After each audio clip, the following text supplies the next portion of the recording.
अब अपन यूनिट 1 के कंप्लीशन के बाद अपन यूनिट 2 स्टार्ट करते हैं। तो यूनिट 2 भी यूनिट 1 के इतना ही इम्पॉर्टेंट है, बहुत ज़्यादा, क्योंकि यूनिट 2 में अपने पास एक सिंपल टॉपिक लिखाया हुआ है, major topic computer system architecture. बाकी अपन को इसको दो टॉपिक में डिवाइड करके पढ़ना है, 2 सब्जेक्ट ना। आपका एक होता है डिजिटल लॉजिक डिज़ाइन, जिसको अपन DLD बोलते हैं, डिजिटल इलेक्ट्रॉनिक, और दूसरा टॉपिक है computer system architecture and computer organisation. ठीक, तो ये पर्टिकुलर होता है। तो इस पर्टिकुलर में DLD से कितने क्वेश्चन आते हैं और CSS से कितने क्वेश्चन आते हैं, ये इंपॉर्टेंट ना आपके लिए। तो DLD जो टॉपिक है, DLD से आप एक्सपेक्ट कर सकते हैं 3 से 4 क्वेश्चन। ठीक, 3 से 4 क्वेश्चन ना। पहले DLD का आपका रोल ज़्यादा था, पहले DLD से लगभग 6 से 7 क्वेश्चन, 5 से 6 से 7 क्वेश्चन तक आते थे।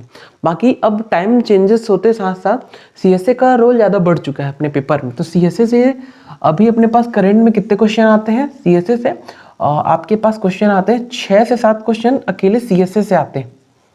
ठीक, तो टोटल इस टॉपिक से भी आप 10 क्वेश्चन एक्सपेक्ट कर सकते हैं। तो अपन नेट 2021 में जो क्वेश्चन आए उसके बारे में बताते चलूँगा मैं, कि नेट 2021 में कौन कौन से क्वेश्चन पर्टिकुलर किस टॉपिक से पूछे गए थे। ठीक, तो पर्टिकुलर आपके पास फर्स्ट हेडिंग दिया है digital logic circuit and components. ठीक, तो इसमें आपके पास सबसे पहले लॉजिक गेट। आपको लॉजिक गेट के बारे में पता रहना चाहिए कि कितने टाइप के लॉजिक गेट है, एंड और not, XOR, XNOR, and and not, ये सब के बारे में आपको पूरा इसका जो लॉजिकल फंक्शन है आपको बाय हार्ट होना चाहिए, क्योंकि ये डायरेक्ट एग्जाम में आते हैं। इसके अलावा आप यूनिवर्सल गेट किसको बोलते हैं, स्पेशल गेट किसको बोलते हैं, ये सब आपको पता रहना चाहिए। आप एक्सऑर गेट का यूज़ करके, कितने गेट का यूज़ करके नॉर गेट बना सकते हैं, प्रोडक्ट ऑफ सम किसको कहते हैं, सम ऑफ प्रोडक्ट किसको बोलते हैं, ये सब आपको पता रहना चाहिए। तो ये लॉजिक गेट बहुत ही इंपॉर्टेंट, क्योंकि आपको कंप्यूटर साइंस के एग्जाम दिलाना है, तो अब किसी भी एग्जाम में कहीं ना कहीं आप ये लॉजिक गेट तो पढ़ोगे ही। दूसरा है के मैप। तो हम लोग का के मैप का सिंप्लीफिकेशन क्वेश्चन जनरली आस्क किया जाता है, बल्कि इस बार पूछा नहीं गया 2021 में, इससे पहले कंटिन्यू आता है के मैप का सिंप्लीफिकेशन। तो आपको 2 वेरिएबल, 3 वेरिएबल और 4 वेरिएबल, ये तीनों के मैप सिंप्लीफिकेशन करने हैं। क्योंकि अगर आप बुलियन लॉजिक को भी के मैप का यूज़ करके सिंप्लीफाई करते हो तो बहुत जल्दी बन जाता है, तो इसलिए आपको के मैप करना है। तो के मैप आपका स्टार टॉपिक है, ये भी स्टार टॉपिक है, इसको आपको मस्ट करना है।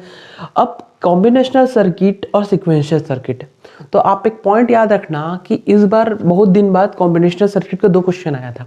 एक सिंपल डेफिनेशन पूछा था कि कॉम्बिनेशनल सर्किट, आपका जस्ट बेसिक चेक कर रहा था कि कॉम्बिनेशनल सर्किट किसको कहते हैं, आपको पता है कि नहीं है, कि सिक्वेंशियल और कॉम्बिनेशन में क्या डिफरेंस होता है, ये आपको पता है कि नहीं है, इसके बारे में पूछना चाहता था। इस बार मल्टीप्लेक्सर का भी क्वेश्चन आया है। ठीक है, कि मल्टीप्लेक्स, कितने मल्टीप्लेक्सर का यूज़ करना पड़ेगा, कि इतना आपको चाहिए। तो डिकोडर का कभी नहीं पूछा गया। बाकी आपको ये सब फंक्शन याद रखने पड़ेंगे कि जो मल्टीप्लेक्सर होता है 2 की पावर n इंटू 1 होता है, डीमल्टीप्लेक्सर क्या होता है 1 इंटू 2 की पावर n होता है। तो ये सब आपको फंक्शन याद रखने पड़ेंगे बेसिक।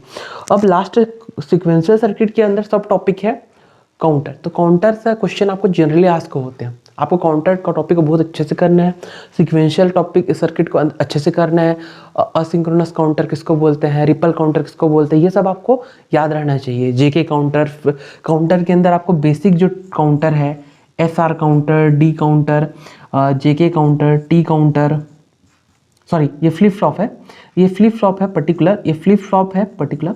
तो फ्लिप फ्लॉप के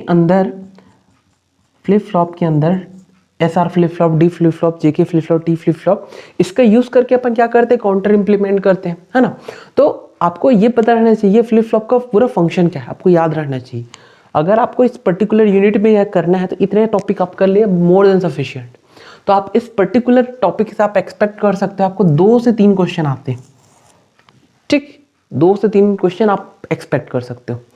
अब आपका जो डेटा रिप्रेजेंटेशन वाला टॉपिक है ना, उससे गारंटेड 1 क्वेश्चन आता है, गारंटीड 1, ज़्यादा से ज़्यादा 2 देगा, बाकी गारंटीड 1। क्या क्वेश्चन आएगा, जस्ट आप कन्वर्जन करो। आपको दिया रहेगा फॉर्मेट कि आपके पास हेक्साडेसिमल फॉर्मेट में है, आप इसको बताओ बाइनरी फॉर्मेट में क्या होगा। तो आपके पास binary format, octal format, hexadecimal format क्या होते हैं वो आपको पता रहना चाहिए, और उनका कन्वर्जन।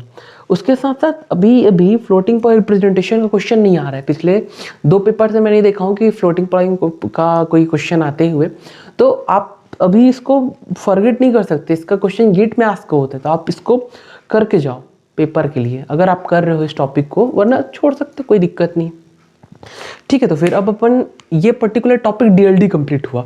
अब अपन जो देखेंगे, अपन सीएसए के बारे में देखेंगे। सीएसए और कोवा से मतलब कंप्यूटर सिस्टम आर्किटेक्चर और कंप्यूटर ऑर्गेनाइजेशन से बाकी के जो 9 टॉपिक है उससे कौन कौन टॉपिक आपको मस्ट पढ़ना ही है।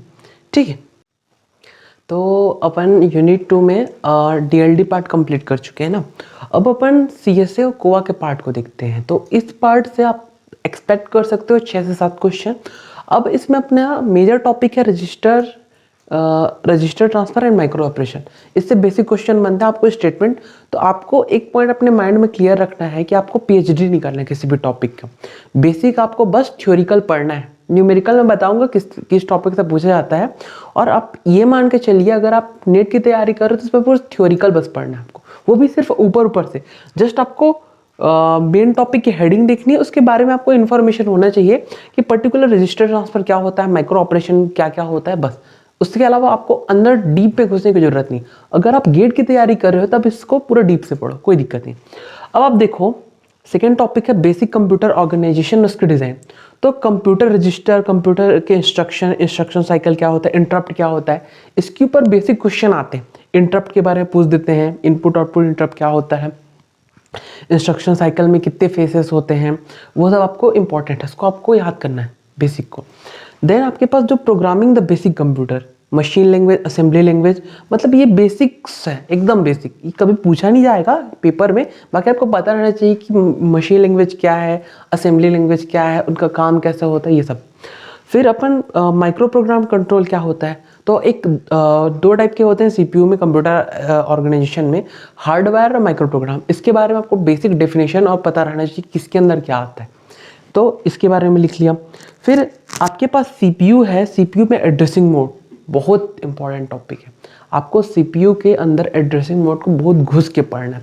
इसके अंदर आपको क्या क्या पढ़ना है, इम्प्लाइड मोड कौन सा है, इम्प्लाइड मोड के अलावा डायरेक्ट, इनडायरेक्ट,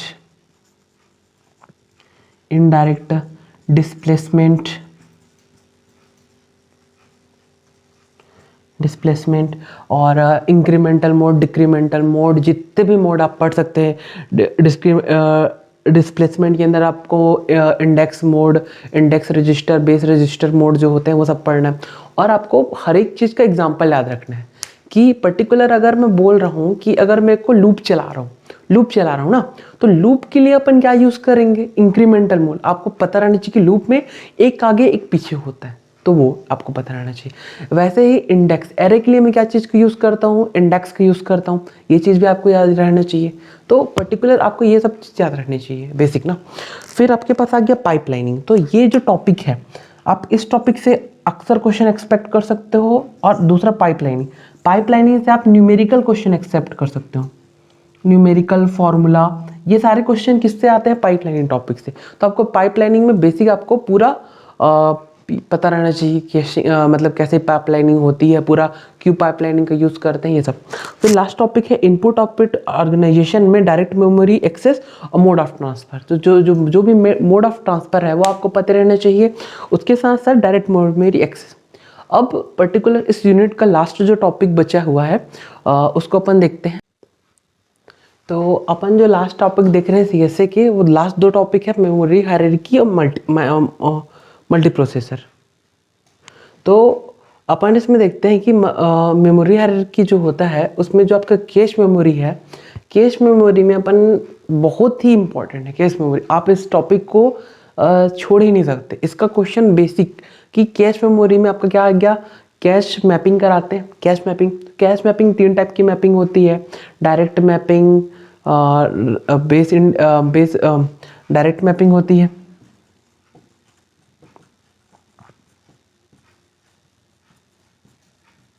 डायरेक्ट मैपिंग के अलावा आपका पर्टिकुलर स्टेट एसोसिएटिव मैपिंग होती है। और थर्ड जो टाइप का है एसोसिएटिव। तो ये तीनों टाइप की मैपिंग आपको अच्छे से आनी चाहिए, तीनों टाइप की मैपिंग। उसके साथ साथ मैपिंग के अलावा आपको इसके न्यूमेरिकल क्वेश्चन बहुत मान के चलिए आपके अगर कोआ का अगर कोई टॉपिक पूछा जा रहा है तो आप मेमोरी ऑर्गेनाइजेशन से कैश मेमोरी के अंदर ये पर्टिकुलर आपको पूछेगा, सेट, टैग और ऑफसेट की वैल्यू बताओ। ये क्वेश्चन आपको कॉमन पूछे ही जाते हैं, इस टॉपिक को आपको मस्ट करके ही जाना है। अब मल्टी प्रोसेसर के अंदर अपने को केस कोहेरेंस प्रॉब्लम वगैरह देख लेना, ठीक। तो इतना करके अपन सेकेंड यूनिट अपना कंप्लीट होता है। तो जनरली मैं सेकेंड यूनिट को कवर नहीं करती क्योंकि बहुत लेंदी है। इसके जगह अगर आप दूसरे यूनिट जैसे सॉफ्टवेयर इंजीनियरिंग में अपना एफर्ट ज़्यादा लगाएंगे तो ज़्यादा इसका अच्छा कॉस्ट बेनिफिट रेशियो है। तो इस यूनिट के में आप सेलेक्टिव टॉपिक करिए, जैसे कैश मैपिंग कर लीजिए, तीनों टाइप के होते हैं। उसके अलावा आप एड्रेसिंग मोड पढ़ लीजिए, एड्रेसिंग मोड के अलावा इंस्ट्रक्शन साइक्लिंग। तो ये सब इंस्ट्रक्शन पाइपलाइन वगैरह तो पाइपलाइनिंग कर लेते हैं। तो ये 3-4 जो टॉपिक है बेसिक आपको माइक्रो प्रोग्राम पता रहना चाहिए। तो इतने टॉपिक करने के बाद आपका हो जाता है। तो इतने ही बस करें और बाकी का डीएलडी का तो 3-4 टॉपिक अपन को गिने गुना है उसको कर लेते हैं। तो इस यूनिट से अगर अपना 10 क्वेश्चन आ रहे हैं, 10 क्वेश्चन में अगर आप 5-6 से 6 क्वेश्चन भी बना पा रहे हैं तो इस इज ओके, ये आपके लिए बहुत अच्छा होगा। तो अपन सेकेंड यूनिट के बाद अपन थर्ड यूनिट के साइड चलते हैं।